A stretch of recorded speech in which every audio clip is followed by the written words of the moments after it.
Welcome to MSP Unplugged, episode number 18, Network Trends.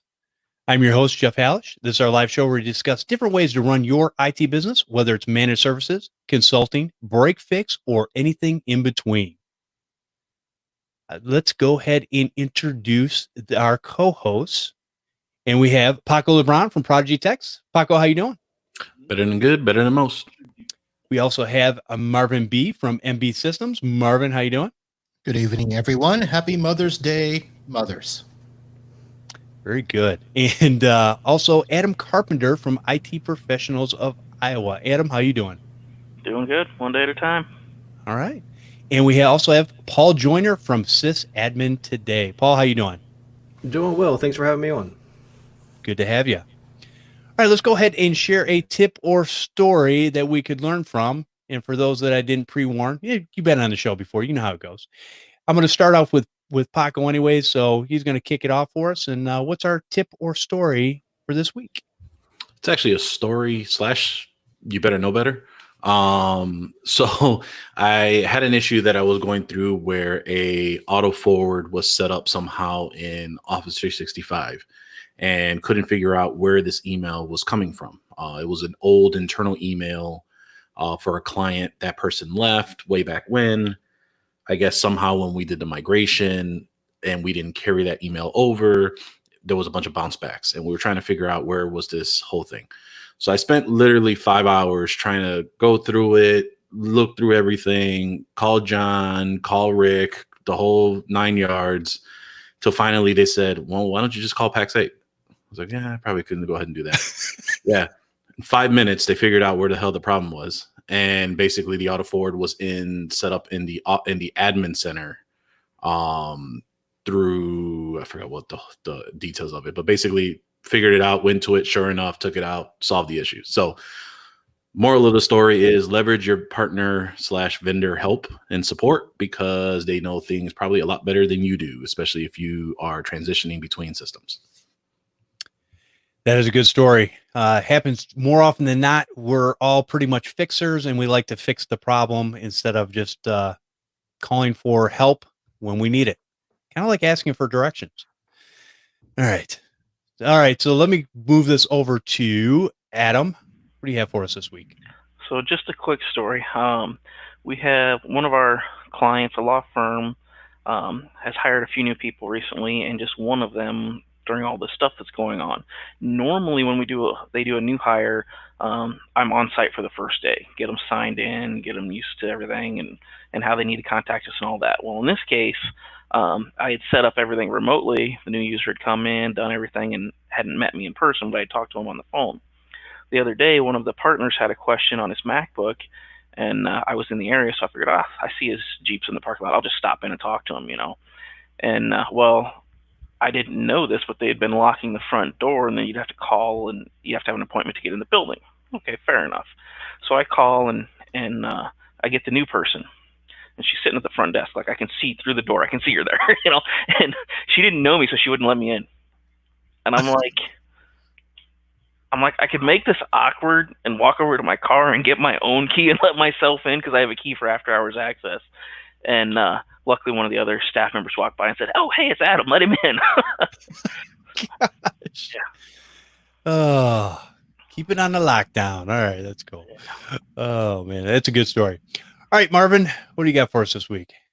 So I have a story / tip. And basically, I have a customer who did a migration. Well, they didn't do the migration. Their cloud provider for their line of business software made them switch from a remote desktop server to a Citrix workspace connection, which is really no big deal. I don't know why they did it, but that's what they did. So I got them all switched over. And when they made the switch, they all of a sudden started having issues connecting. So they would be disconnected at times. They would not be able to connect at times. They would be working in the middle of typing and it would disconnect. And of course, the first thing they wanted to say is, Marvin, something's wrong with our internet. Your network. Yeah, I'm like, sure. So I went through all the steps, though, of coming in and showing, okay, look, you're not losing connection to the internet. You're not losing web pages. You're not losing your Office 365 mail. You're not losing. So I went through all the stuff, came in with all my tools.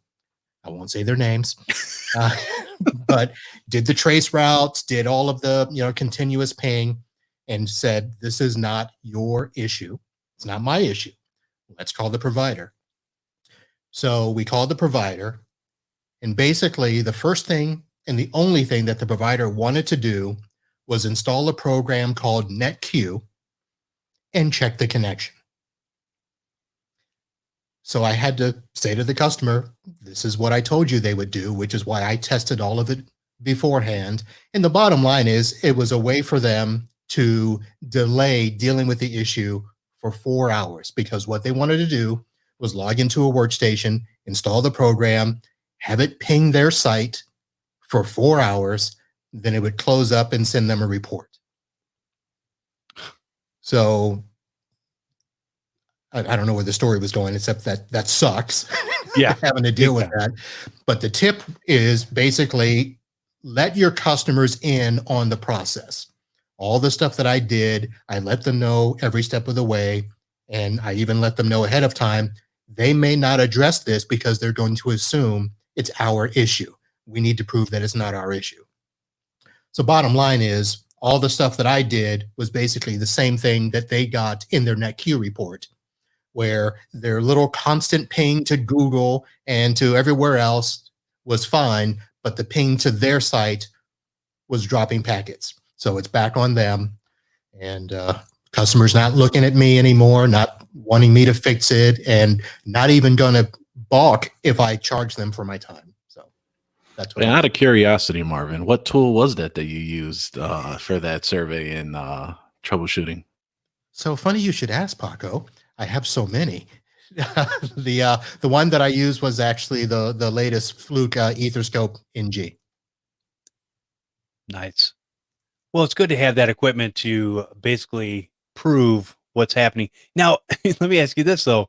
From the company's standpoint, why does it take 4 hours to test something to get a response? I don't understand. It just seems like a enormous amount of time.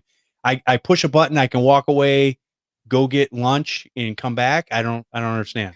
So, the bigger problem with this is that if it's an intermittent connection issue, obviously it's not going to happen every single time, and it may not happen when they're logged in. So what they want to do is they want to show, that over this 4 hour window, that if you have dropped packets, then it must be your issue and you need to contact your ISP. So it's, the only thing that I probably could have done now, first of all, let me explain, people, you don't need, one of the Ethernet tools that I have, like the Fluke or the Net Ally. This is something you can do with, path ping. You can set up your own trace route and, ping test from the command line and just let it run continuously. The difference is the NetQ, actually you can do multiple IPs at a time. It packs it into a zip file and sends it to them. So I think what they were just trying to do is just, like I said, they've learned that some people that have terrible internet connections, this is the thing that they can rule out first and then push it back on the customer. So the difference is that I did it all ahead of time and said, look, I've already done all the work for you. Here it is. And I sent them the reports. I sent them a big, I think it was a 72-page PDF with all of the stuff. But they still wanted to do their process. So from that point, I'm like, good, I'm done. But, the customer has to sit there for, actually, it's going to be longer because this was a Friday. So 4 hours on Friday. Of course, they didn't get back to them. So the customer's going to have to call them back Monday. And who knows how long it'll take for them to work through it. Wow. Oh, well, and it's good because you were able to diagnose the lack of a problem, and then you can move on with your day, understanding that you weren't going to get pinged back and they go, wait, no, you got to check something else out. Right. So that saves you a lot of time and energy when doing that. And that's good. Yeah. All right, Mr. Joyner, what do you have for us this week? Well, And we were talking a little bit. Me and Marvin just had a show together not too long ago, and one thing I could say is be organized. And what I mean by that is you don't know when you inherit somebody else's system. And with my company, we that I work for now, especially with MSPs, and you inherit other networks, you inherit other Active Directory structures and networking equipment and different methodologies on how things were done previously. And for instance, I just did a huge migrate. Well, I don't say huge, but I roughly migrated another 400 mailboxes into our infrastructure. And the data part, I was telling Marvin, the data part is easy. Migrating the data is not the hard part. The hard part is organizing the user base, the groups, the contacts, who does what, the forwards, special rules, all that sort of thing. And long story short, I inherited a mess. I had Active Directory structure that had roughly almost 2,000 users. 400 of them were probably active. So and on top of that, everything was in the default users container.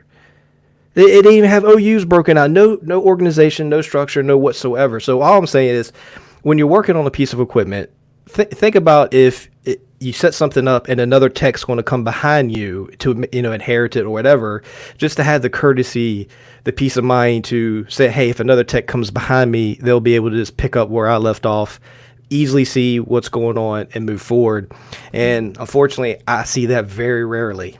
And at least in my career, in the 20 years I've been doing this. But so yeah, just have some common courtesy for your fellow techs that are out there, because we are one big community. At least I think we are. So when somebody else comes behind you, they will be, oh, great. I don't have to spend all this time trying to reverse engineering this and moving forward. There's along with that, I would say too, you need to have some personal pride in your work. I mean, really, Yes. To do a good job, you need to look at yourself and go, okay, let me do this the right way to the best of my ability. Is it going to be perfect? No, it's not going to be perfect. But at the end of the day, you can feel good about it. And the more organized you are, let's say you do keep that customer, it's going to make your life that much easier, even if you're not passing it along. So set it up as if you're going to be doing this customer for the rest of your life, really. Yeah, because we hear stories where you set something up or you inherit something, get it all fixed.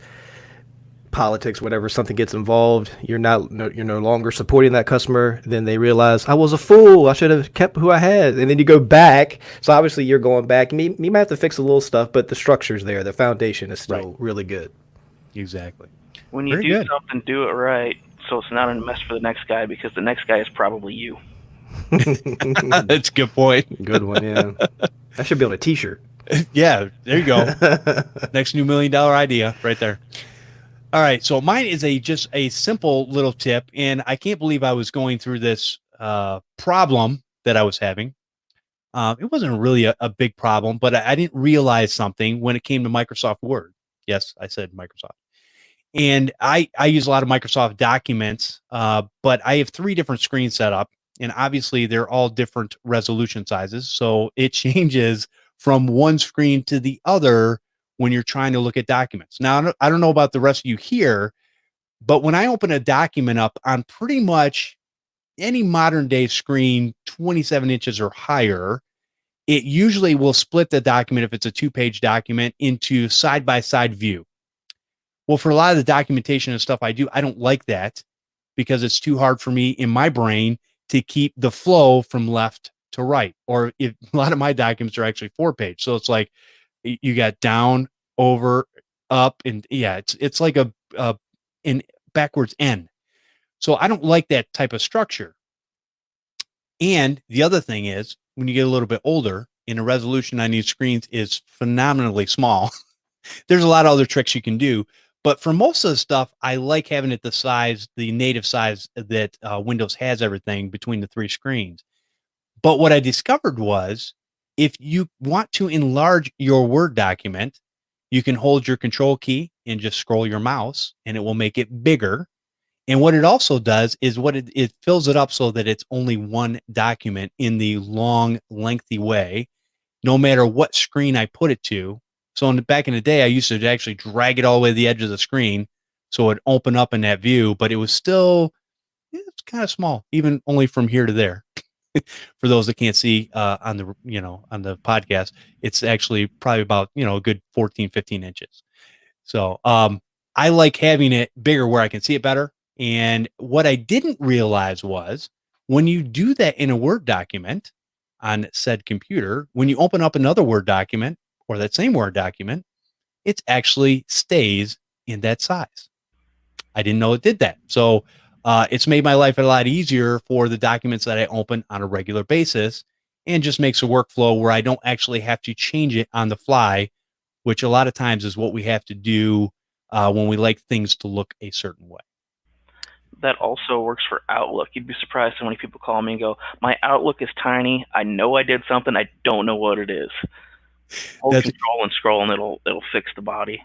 That's funny. Yes, because it's same thing with OneNote and et cetera, et cetera. I think all the Microsoft products, especially when you're using like Office 365, is all tied in together. And so, especially when you're logged in, and I think it keeps those settings because I was able to. I think OneNote's a little bit different. I think it's per page. You can adjust the size, and then so you can have actually different size pages on your notebook, which is kind of cool. Depending on what you're doing. And it actually worked in that fashion because I like some of them are smaller, just checklists that are pretty much know what they say, and some are things that I actually have to read on the screen. So there's that. All right, let's go ahead and go into our main topic, and that is, what are the new network trends happening today? Obviously, we've got a lot of new things going on with COVID-19 and a new way of working. A lot of people are remotely working from home. And I hear from other people in the industry that there are companies out there right now that are, quote unquote, locking down networks in the home space. A lot of you on this panel here have been doing things like VPNing for your customer base for a long time. This is nothing new, but what are some of the things you're seeing, some of the trends that may be changing or, maybe moving forward in a little different pattern than they were? And then what are you guys seeing on the home front as far as what's happening out there, as far as locking down networks?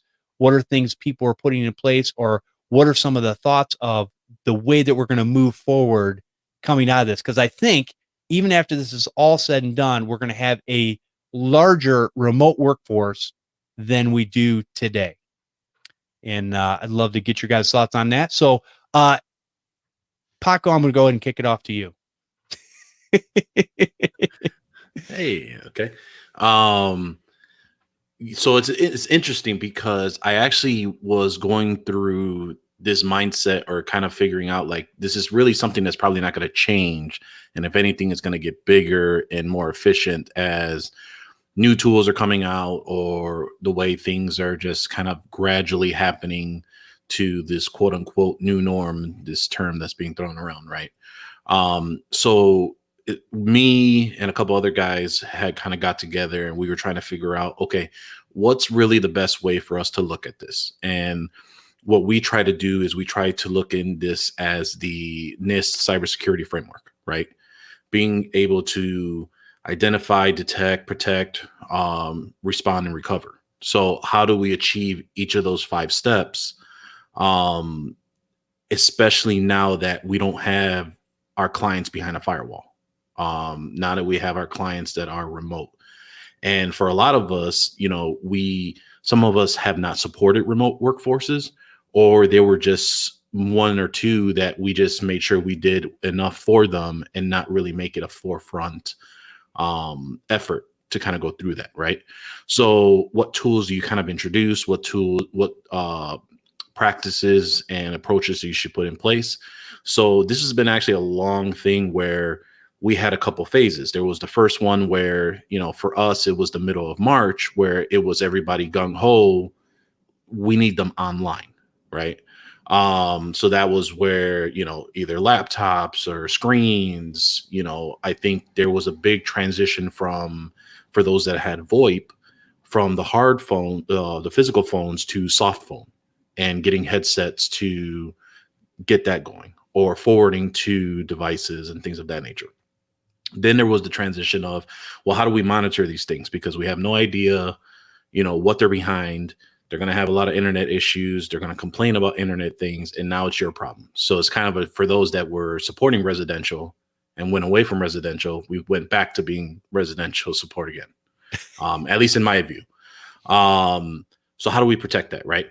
So having the ability of monitoring that, have the ability of consolidating certain tools or migrating to new tools has been kind of what we've been working on probably since the middle of March to even in the process of doing it now. And this is going from identity management, making sure policies are applied, monitoring network activity, things of that nature. Very good. Adam, what do you see happening out there right now that's kind of changing the outlook on your business? So what I foresee happening in the near future, I would say we're still probably 50-50 desktop users. I would say going forward, we're going to see a lot more laptops being purchased rather than desktops, because a lot of our remote workforce, well, actually almost all of them are using their own equipment. We didn't have any clients that purchased machines, laptops specifically for this. So we do require all of those personal machines to be on our managed plan temporarily, so we can make sure that we have the updates done. We can make sure we have managed antivirus, all of that. And we didn't get really any pushback on that.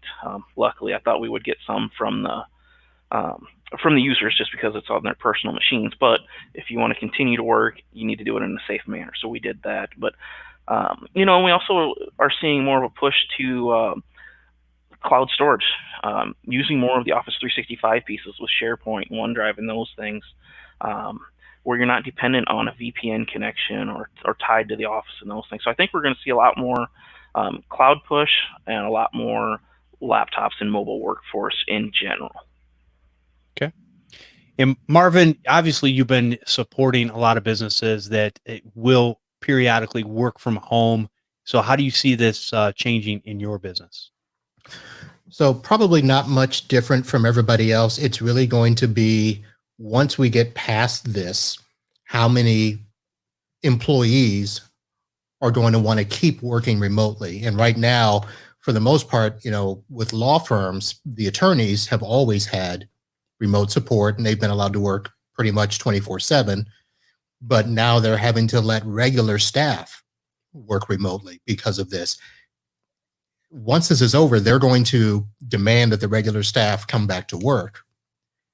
But I already saw one customer where one of their employees said, I should be able to work remotely. I have whatever special circumstance, so it's not going to be as easy for companies to tell employees, no, you can't work a half day on this day, because we don't have the bandwidth. Well, now they're finding out, well, you did have the bandwidth when we needed it. So why can't we continue to do that? So that's going to be the thing. The other thing I see is, for companies that weren't able to make that pivot fast enough, the next time we have to deal with something is, how fast can we scale any solution that we put out there?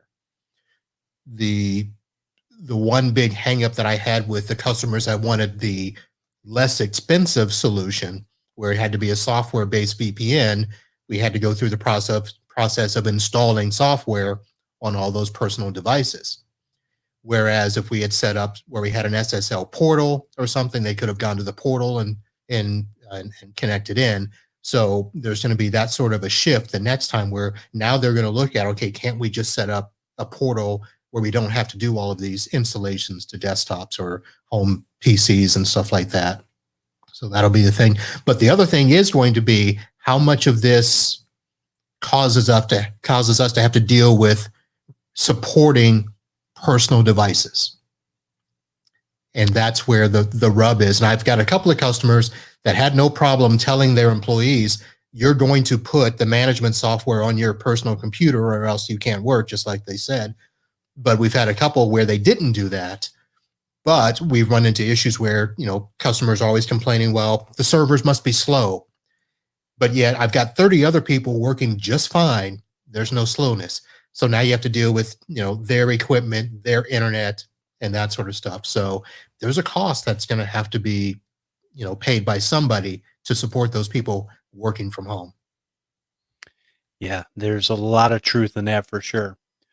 Mr. Joyner, what do you see happening out there? I mean, obviously you're kind of in the same boat as Marvin as far as you guys are managing a lot of different things out there. Where do you see us going in the future? Where do you see your company going? Well, since November, I'm now in the corporate IT world. So I went from being a MSP, heavily in MSP for over 13 years, and then an opportunity came to me. I couldn't turn down. It's just really good for family and everything. I was able to stay home and work. So now I'm back into it's a very large network nationally, spread out all over 1,000 employees, all that sort of thing. But one thing I can say is that going through this process, going through the whole COVID-19, get people being furloughed, all these sort of things, remote working from home and just working remotely anywhere, coffee shop, wherever. One thing we found is we are more efficient now than we've ever been. We are very lean, but we're highly productive. We're just as productive, if not more productive, than we were beforehand. Now, luckily, with our workforce, everybody has laptops. We have, I think, next to no desktops throughout. So if you get on boarded with us, you have a laptop, you have a docking station, and matter of fact, you have a second docking station that you can use at home. So if you want to plug up, if you want to throw some monitors. Now, we're not, in not all circumstances, if you want some, it depending on what role you're in. If you want to use your own monitors, whatever, fine. It's up to you. But one thing that we have call centers. We have a very large call center that's different tiered, 24/7, that came into a brick and mortar location, and they worked. So luckily for us, we are a full Meraki. All switches, all access points, all firewalls, our security device, we're Meraki 100%. We have no other piece of gear that's not Meraki. And so one thing that allowed us to do is we get these they're Z3s, and the back of the Z3, it's a VPN appliance, but also has a single PoE port that they can plug there. We use a VIA. Matter of fact, you can see the VIA right there. They plug in their phone, and then they can piggyback off the phone if they want and plug in their stuff, and off they go. So it's been so good that we were saying, you know what, we're probably going to stick with this. And then that's going to free up a lot of space in the corporate office where people might be cramped, and then they can repurpose that space for something else. And so it's been working really well. Looking back, I mean, I've set up so many Cisco, I'll say, we have to physically plug in console cables, setting up your connections and everything else. And then you got these new cloud-based, and Meraki's not the only one, that it's really spoiled you. I mean, just to set up VPN, a full mesh VPN, to build all those tables by hand and manually and constantly keep up, and I won't say it was a nightmare, but you had to really stay on your game. Now with this, it does it all for you. You really don't have to do anything but like click a button, enable VPN, yes, no, boom, go. If you want to put SD-WAN and put another internet port 2, and put or more, there's some devices you could even do more. It does it. It builds all the routes for you. And so I'm seeing more of these types of gear that's going to be more prevalent. These new, I guess you could say, next gen networking devices, that's really going to help you stay consistent, but make it very easy for the end user too, because you can lock down ports, and I guess we do that anyway, so we don't have any open switches, so nobody can just run, plug in a switch. So we lock down unused ports as well. Yeah, I think there's a lot of things that are going to change. And I know one of the things I keep hearing from business owners, from these companies, is that they're worried about the production of their employees. And I firmly believe that somebody that has a little more freer schedule, doesn't have to travel to and fro, is going to be generally more productive. Now, these people act like their employees are 100% productive in the office all the time. And we all know that that is just not the truth. That's not the way the world works. But if you give somebody freedom and you trust them enough, they're going to be able to do a lot more. The problem is, here's what I see, is a lot of times if somebody if they're not doing what they need to do for the company anyways, why are they employed with you? Let them go. Hire somebody else that will fit that role. Because I'm with you guys. I don't know that these places need to be is jam-packed full of people. And I think people can work from home no problem in a lot of different roles. Not every role, and maybe not everybody's going to want to do that. But I think it's it's the future moving forward. You're basically giving people a choice now. And you're absolutely right. You have to have trust in your employee, and I guess that's always a little apprehension because this is unprecedented. These human behaviors are changing for the first time, and we're getting more analytical and statistical data that on a real-time basis to see how things are going. Luckily for us, we can build our efficiency with reporting and how people are doing and performing. Because if you look at the sales force has always been remote, right? Hopefully they are. They're pounding the pavement. They're making phone calls. They're usually working at home. They're visiting. They're meet and greeting. They're shaking hands. They're doing whatever they want. And, early in my career, I remember with salespeople to put in the orders, they used to have to go hook up to people's phone lines in the businesses to transmit the orders. And then, then that migrated to using air cards and then, or just Wi-Fi and internet in general, just trying to get internet. This is before, really Wi-Fi became, and then it just progressed on. This is the same thing. But now you're having maybe your accounting department is now working from home, where that's the traditional, they're going to an office, different departments. And your warehouse people and your order, shipping, receiving, they're always going to have to go because you have to physically touch product and get it on a truck and get it out. Of course, your people driving trucks, we're always going to be driving trucks, those sort of things. But your non-traditional mobile workforce can be there. But the cool thing for us is you don't have a choice. If you want to come into the office, because sometimes you just want to get out of the house and go to the office, fine. As long as you get your work done, that's our philosophy, and to get it done on time and at a high level and quality, you're going to be okay. I agree. Can I add one more thing that I forgot to mention? Sure. We talked about trends. So of course we know, all about Zoom and how it's become so important in our lives now. Most of my law firms are going to want to transition to much more of video conferencing environments. So one law firm, they were looking at a phone system where they could have videos on their phones. I had another law firm that wanted to set up a mobile video kit so that they could do their own depositions and stuff, because they found that attorneys are much more productive when they don't have to drive to depots 1 or 2 hours a day. So I think that was the other thing that I forgot to mention is that, all of these webcams that went out of stock, as soon as they come back in stock, we're going to have to start setting up more and more conference rooms for, those types of things and doing much more things by video. Now, Marvin, do you see a lot, because obviously there's been video conferencing on the professional level, and I just call it the higher end equipment. There's companies that go out there and they set this stuff up, usually government stuff and in some of these bigger companies.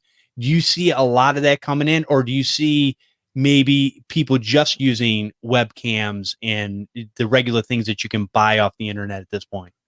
So I think there's going to be probably a little bit of both. Some companies are obviously just going to, go the least expensive route they can, getting a webcam with a little tripod, a laptop, and a single Zoom account or whatever service they use. But I have some firms where they want to literally set up their conference room to be full video stuff. And, we're bringing in AV companies, and they're going to bring in, the really expensive Polycom cameras where, they're going to be able to use their full 55-inch TV and all of that stuff. So I think it's going to be a little bit of both. And I'm going to try to push for the higher end stuff because it's just so much nicer when you're bringing in really good quality things as opposed to, the cheapest, webcam and a laptop.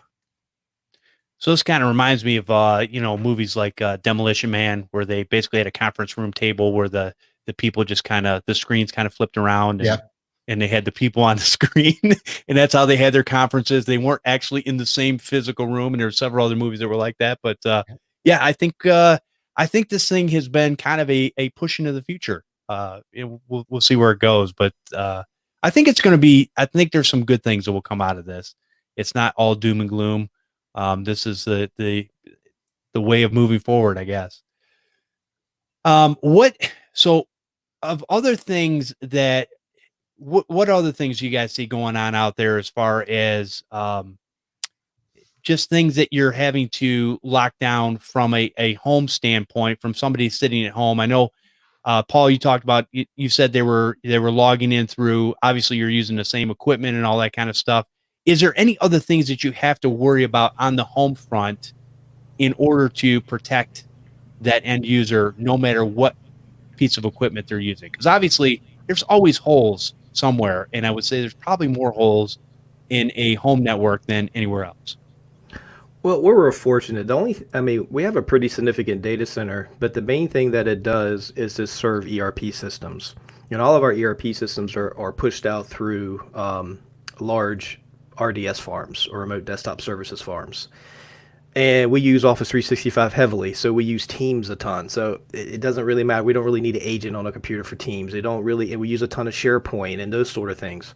And a lot of that actually has built-in AV behind the scenes that you can add. And, Microsoft actually does a pretty good job with that. And plus, you can even add on top of that if you want to with third party. But we utilize these tools very heavily. And luckily, because a lot of ours are laptops and they can take them home. But every now and then you get an occasional, maybe the laptop crashed and burned and I just need to check my mail, or I just need to log into our ERP system. That's where you could do it. Now, I like the fact that what Marvin's talking about with an SSL solution, that's really nice. If it's at least the way I'm thinking of is, you go to a secured website, you can log in and then you can gain access to terminal services or RDS services and those things, where you don't need a traditional VPN client, which can maybe you might not want to put that on a home computer. So if you're honestly, we're trying to do away with the traditional VPN clients, and we got to the point where we really don't need them anymore. We got very selective cases, but if you can use for instance, SSL VPN or agentless, where you don't need the VPN, you can just log into a secured site. That's really the way to go, and you have a lot more control over that, and you don't have to really worry about the PC it's coming from or the workstation that it's coming from as much as you would in traditional solutions. All right. So for us, another thing we're trying to enforce is, especially on the personal computers that are being used, have the family members, kids, whatever, use a separate user account. Really focus on being safe, not clicking everything. If it's feasible, only use that computer for work for the time being. Use other devices in the house for personal use. Now, do you guys see the personal firewalls that are in people's homes, whatever that might be, whether it's just a dumb router or something along those lines, that you might be able to do a little bit of things in the background to kind of better protect them? Do you actually see people messing with those things moving down the road just to try to solidify the network a little bit better? Or are you going to do everything from outside the network, do you think? So our users have magic boxes with blinky lights that make the internet work. So it's up to us. I mean, that's just how it is for us. Yeah, I think at this point you have to look at that and how can you control it without really messing with that equipment, right? So using products like, DNS filter, or using Archon from Zorus, things of that nature, to help monitor that network situation, helps you understand what's going on, protect it as best as you can without having to mess with something in the ISP router or Netgear that they purchased, or whatever the case may be. Because the moment you touch it and something goes wrong, then it's your problem, and then now you got to try and figure it out remotely, and this is going to be a nightmare altogether. You touch it, you broke it. Yeah, that's a sad statement. Well, Paco said something earlier about going back to, say, a residential type of workflow. And with the way, even before, and the way I'll see this trend kind of go this way, you're really going to do residential regardless. It is what it is. And there's a big market there for it right now. But luckily, like just talking about appliances, is with those Meraki Z3s, they support like a double NAT. So all that means is that I could care less on how that it can have every firewall, bell and switch it once on there.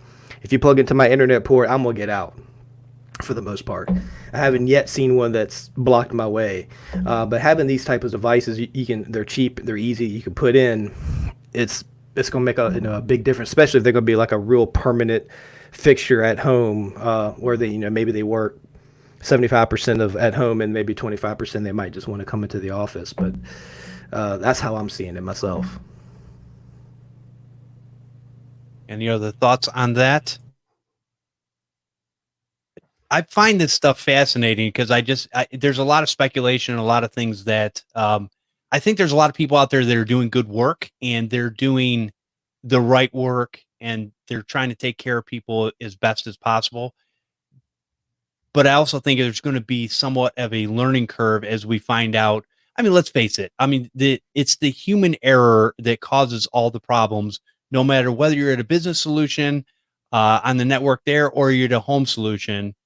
If somebody clicks on an email and says, yes, they're going to have all kinds of different problems that they're going to have to deal with, no matter where they're at. The only time I've seen this maybe lock down a little bit more, but it kind of stops you from doing a lot of things, and that's corporate IT. Corporate IT usually goes way above and beyond what they need to do in a lot of cases. And all I can do is take my company I work for, Ford Motor Company, and everything's locked down. It's like you're not really, there's not a whole lot you can do on that network, and it's made that way. It use the intranet, not necessarily the internet, even though you can get out there to a selective few places. But you really can't do a whole lot on these terminals that are sitting around the plants and even in the business offices. All right.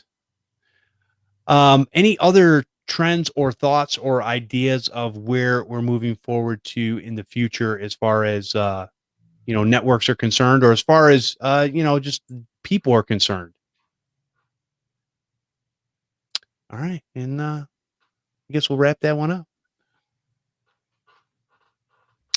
So, moving forward, do you guys see a lot more work to be done during these times continually into the future, or is this something that's going to be a set it and forget it?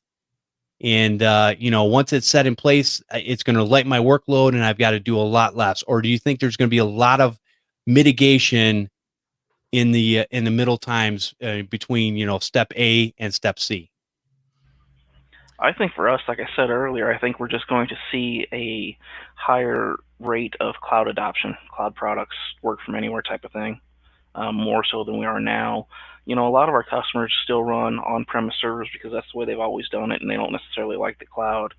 But if they're having an issue with VPN or what have you, they're starting to see, well, maybe there is a better way or a different way anyway. But I think we're going to see cloud adoption really increase. Now, Marvin, we've talked about this in past shows over the years, and we've talked about the cloud adoption, and we've talked in the past where we'll say things like, that's going to work for some businesses, but not for all. And I know you do a lot of law firms and stuff like that. And I know when it comes to software, the software in the cloud, is it going to be something that's going to be feasible? Is that something that somebody's going to work on moving forward to go, hey, we're going to make a cloud solution that's going to be, slick as snot and ready to run, and anybody can use it, and it's full bandwidth and everything? So I think a lot of it is going to be vendor driven, and it's going to be out of our control to some degree. So a lot of my law firms, the reason that they're still on-prem is because the vendor software still has to run on a physical server in their office. They have to have all of their apps tie in with their hooks and all of that stuff. And there have been some that tried to go cloud a few years ago, and for whatever reason, it did not work out because either they couldn't scale fast enough or they didn't have the bandwidth. Customers complained. So a lot of them came back to on-prem. However, I do see that this might be a tipping point for some of those companies to start going, we need to find a better solution that works for us. So they may go back to providing those cloud-based software. And, for the most part, that's not going to do a ton of adjustment for us because we still have to support the devices, on the local network. But as the workforce goes more mobile, we're not going to have control of every device if it's not at the company office. So it's going to be interesting. I also think that, one of the things that keeps us tied in to those company, networks is our RMM software. We can put an agent on servers and desktops. We can put in a MDM solution for iPads that have to be on the network. So for right now, that's us, and we tie into that. But there's a lot of stuff I think that I've seen with the software-defined networking where larger companies are going to start taking that away from us. Where, I have one customer that I'm worried to death that their main vendor is going to come to them and say, okay, not only are you going to use our cloud-based software, but because we have to have you use it in a certain way, we're going to put our agent on all of your devices. We're going to have to remove our stuff. I see that as an issue for techs like us that, we have our teeth tied in because of that, but vendors may come in and take that away from us because they're going to want to do it themselves. I guess the only thing I really have to say to that is, here's the thing. Large companies have tried this for many, many years in the past, and not just in the IT industry, but other industries as well. And what I've seen is the larger the company, usually the service really sucks, especially on the service end of it, as far as customer, taking care of the customer in a timely manner and all that kind of stuff. So we'll see if somebody's going to be able to crack that egg, but I still think there's going to be a vast amount of personal touch out there that companies are going to want, because it's one of those things where we started years ago. We really started losing the personal customer service, but I've started to, in some industries, started to see it come back. And I think the ones that get this will win in the end, and will have good, robust businesses that will carry them through. The ones that don't, they'll be fly by night, whether they're large, small, or anywhere in between. So that's just kind of how I see that, the industry as a whole. Well, the big thing I think for us to do is to stay involved as much as we can. Even if a customer starts to move that way, we still, be their trusted advisor through that process, so that if it does swing back our way, we're ready for it. Yeah, that's a good point. Right. I mean, even if these vendors do get more involved, it's still going to be software. They're not going to send somebody on site for hardware, I don't imagine. Regardless, you're still going to have to be involved somewhat. And I think what we're going to find is, sure, they may do their software well, but I think once they get outside of their software, they're going to have a big failure. That's also a good point. Any other thoughts on that? Well, really, and Marvin and everybody here is the expectations of the customer or the user that you're supporting, and a lot of times we've been building these relationships for decades or a very long time, and even if you lose a little bit of that control, you still have overall control of the network. You still have, like you said, the hardware. You still have the warm and fuzzy feeling that the customer is going to want to talk to you to figure this out, regardless. So those relationships you just don't throw those away willy-nilly. So it's good to have that, and you still build upon that you've built up for years and years and years. Well, and I know vendor management's a big thing for us. Our customers don't want to talk to the other vendors. They want us to do it anyway. So they may have to interface with us regardless. Exactly. Yeah, that's true. I think a lot of people out there are really they like to have that personal contact, I think, in a lot of situations. So here's a lesson for everyone out there: is don't just set up your RMM software and think it's going to do everything for you and walk away and not communicate with your customer. You still need to communicate with your customer. You still need to, nurture that relationship. I know in different people do it different ways, and you got to see what's going to work for you. I think Marvin gives away, I don't know, mugs or something at the end of the year for Christmas time to his good customers. I don't know if you do that anymore, Marvin, or not, but yep, there you go. Nice. and it's got to be a different one each year because they don't want the same one. There you go. Keep it fresh, people. Keep it fresh. And, again, it's just thinking a little bit. I mean, businesses were built on people basically finding a need in the marketplace and filling that need. and times will change, people will change, businesses will change slightly, and you'll just need to figure out how you're going to fit in that whole thing and be able to better serve your customer. All right, let's take a quick break. Why don't you guys gather up any lasting thoughts you have on this topic, and we'll come right back to it. But Paco, I'm going to kick it over to you because we're going to talk about our conference. We have a conference? Oh. So yeah, a couple things. If everyone should check their emails for those that had purchased tickets and attended the TechCon Unplugged in 2019, this past September, there was a conversation at the conference where how can we continue the collaboration? How do we talk to each other? And me and Jeff still didn't really know how we were going to pull that off. Then we came out with the podcast, and we kind of just hadn't had a chance to reach back out to everyone until now.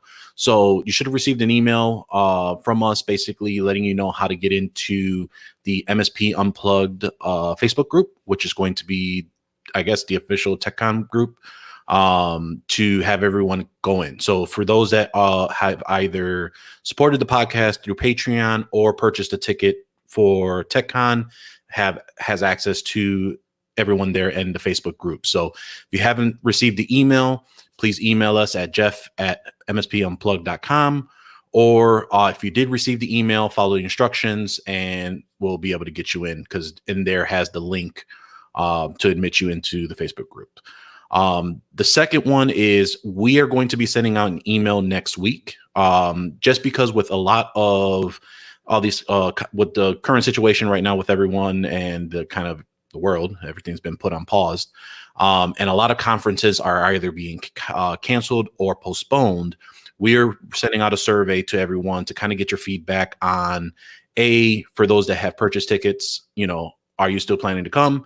And two, just getting your thoughts on what do you feel about us holding the conference in September. So the main purpose of us having the conference is we threw it because everyone wanted the conference. So, we're here to kind of collaborate everybody, make sure everyone still has that community. We are a ways away. We're pretty much about 4 months. We don't know what's happening.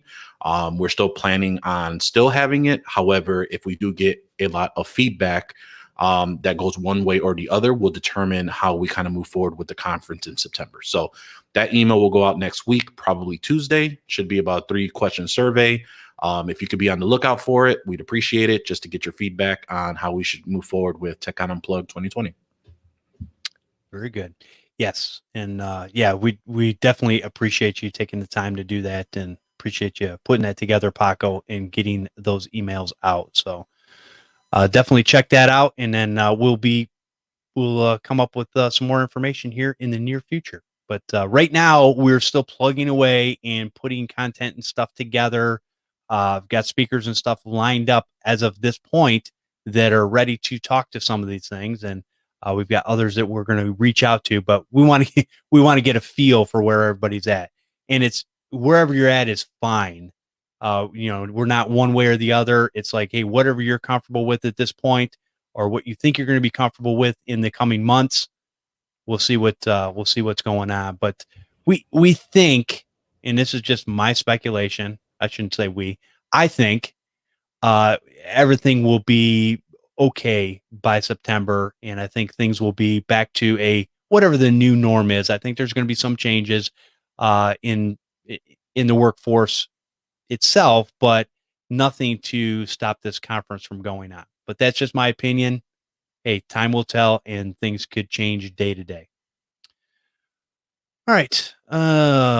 So let's get everybody's lasting comments on basically the network trends, things maybe that you want to mention that we haven't talked about. And I'm going to go ahead and start off with Paul. The one thing I would say is ask why. And let me break this down a little bit. When you're dealing with users and maybe they're having trouble, I can't scan or I can't do this, and don't be afraid to ask questions of, why do you need this scan? What are you trying to do with this? And because eventually, like with us, we were able to go all paperless, learning the processes of what departments were doing. So instead of printing and making 15 copies of this and doing that and sneaker netting it over here and there and everywhere else, we're sitting there going, you don't even need to scan this. Now we'll fix the scan, or we'll fix the issue why you can't scan, period. That's not the issue, but you don't even need to be doing this. What you need to do is, and then we come up with a process. So when you think about IT, don't just think about we're fixing hardware, we're installing software, we're securing systems, we're doing networking, that sort of thing. The obvious umbrella of services that we think what IT is. We're also taking processes and workflows, and it's up to us to engineer those. And of course, you need subject matter experts and department heads and those sort of things to come up with ways to make it more efficient. And that was one of the proponents that we actually had to come up with to go even more remote, because you don't need somebody physically at a brick and mortar location scanning, printing, doing all these things, where you can come up with paperless solutions, using Microsoft Flow, using Lens, Microsoft Lens, those sort of things, and coming up with a lot better solutions. So don't be afraid to ask why a user is doing what they are doing, just to get in their mind. Very good. All right, and Mr. Marvin, what's your lasting thoughts? Well, when we were originally talking about a topic for the night, I was thinking of things to have as best practice notes for network support. And so for some reason, the last few months, I've been using only 2 lines with my customers as to why I set up the systems that I do and why I'm putting in, Paco, you know about this with the Domos box, that I've been putting that in all my locations. And basically I tell people, look, in order to support you the way that I think is going to be best, I need to be able to see your network, and I need to be able to scan your network anytime. And, explaining that to them in a sense of understanding that, it's not that we wait until there's a problem, you call me, then I go back and try to figure out what's happened. Putting on these devices and putting on the software, I can monitor all the time. And sometimes I'll have an idea that there's an issue way before you know there's an issue, and maybe even solve it before you know there's an issue. So those are the 2 things that I've been able to, to use to explain to customers, this is why we do things the way we do. I need to be able to see it, need to be able to scan it and support it in real time. And it's worked out. That's awesome. All right, Adam. I would say stay current. The current situation we're all dealing with is proof more than ever that the landscape is always changing. With that, it's easy to stick with the devices, services, technology, what have you, that you're familiar with, and not necessarily stay current with what's coming out. And if you start to fall behind, especially in a situation like this where we need to roll out remote support, cloud services, VPN, what have you, it's just going to make your job much harder. So stay current. You can provide a better service and make your life easier. I like that. And Mr. Paco. Yeah, so kind of like echoing off of what everyone has said, also take this time to consolidate software, consolidate services that you may be, now you're at a position where you can make that argument. So for example, I have a client that was using Zoom and paying for all their users, but they were upset that they only had 1 license and they'd had to wait for 1 person to get off, and they were a G Suite customer. And I said, well, why aren't you using Google Hangouts and Google Meet? And now, especially with the features that they have enabled for enterprise, look and see what they have. If you love enterprise, let's keep you on there. And now they're saving them, and they're already paying for it. So why not just switch to it? Same client that I had where, they were using Box, and they're an Office 365, a Microsoft Office 365 standard customer, which all of their guys have 1 drive for 1 terabyte. And they just didn't understand how to migrate that and how to utilize that to the best capability. And then even for like ourselves, where we just found out that Teams actually has a full business voice system, where I thought that it didn't have the auto attendant feature, which was kind of my reason for not switching all the way to Teams. Found out from conversations they actually do have that feature, and they've had that feature for quite some time. And from my messing around with it last year, didn't come across that until asking the right questions, partnering with the right vendors, and getting that all squared away. So now I'm not only am I consolidating everything from 8x8, who I've been with for years, 2 teams, it's now going to be cheaper. And I'm actually saving myself as I add on staff, kind of going from there. So just take the opportunity to kind of like what Adam said, is have the opportunity of looking at what the situation is, what it calls for, and making sure that you have it as simplified and streamlined as possible. Because as our good friend John Dubinsky says, you know, the easier your job is, the easier it's going to be probably for your client as well. Very good. And I'm just going to say an oldie but a goodie, eat your own dog food. And what I mean by that is whether you're in a home office, whether you're in a office, or you're in a retail storefront or whatever it might be, whatever you're supplying to your customer base, you need to have on your own services. You need to be using the network equipment, the software, and things that you are pushing to them so that, you know, especially when changes and things come down the road, you've got a better idea of how things are working and what adjustments need to be made. And plus, you know, the equipment, whether it be hardware or software, hopefully better than, you know, something that's brand new and shiny out there. You know, keep some consistency. There's nothing wrong with checking things out, but hey, check it out in your network first and see what happens. If it explodes it, then, you know, maybe you don't want to use that particular product or service with the other products and services that you're using. Food for thought. All right. So Mr. Paul Joyner, first of all, I appreciate this whole panel coming out today and talking with us. And I think this was a great conversation and some good thought starters on where things are going and, you know, some of the speculation out there of, you know, how things are going to change. And I think it's going to be really, really good moving forward. And I think there's going to be a learning curve to a certain extent. But I think for those that have been doing this for quite a while, it's going to be a lot of the things that you've been doing for a long time. And maybe you're just making them just a little bit better. But with that being said, appreciate you guys coming out. Paul, if people want to find out more about you or where you're at or what you're doing, where could they go? Just go right to my website. It's sysadmintoday.com, and they can subscribe or my RSS feed. Look at past episodes. Got a resource page they can check out. I got a Twitter, just /sysadmin today, Facebook /sysadmin today, and just see what's going on with the channel. All right. Definitely go check that out. And Mr. Marvin Bee, where can people find you? You can find me on the Facebook and the Twitter and over at podnuts.com. And if you want to email, just email Marvin at podnuts.com. That's pretty much it. Oh, and you can still find me at maninthevan.net. You still have that. Still have it. That's awesome. All right, Adam, if people want to find out more about you, where would they go? I'm in the Facebook group. You can find me on LinkedIn. Email me at acarpenter@itproiowa.com. Call me 319-227-7000. All right, excellent. And Mr. Paco Lebron, where can people find you at? Oh, you know, in this fine programming that we have every Sunday evening at 7:30 Eastern Standard Time, or actually Eastern Daylight Savings Time, or hopefully at TechCon Unplugged, September 25th through the 27th of this year.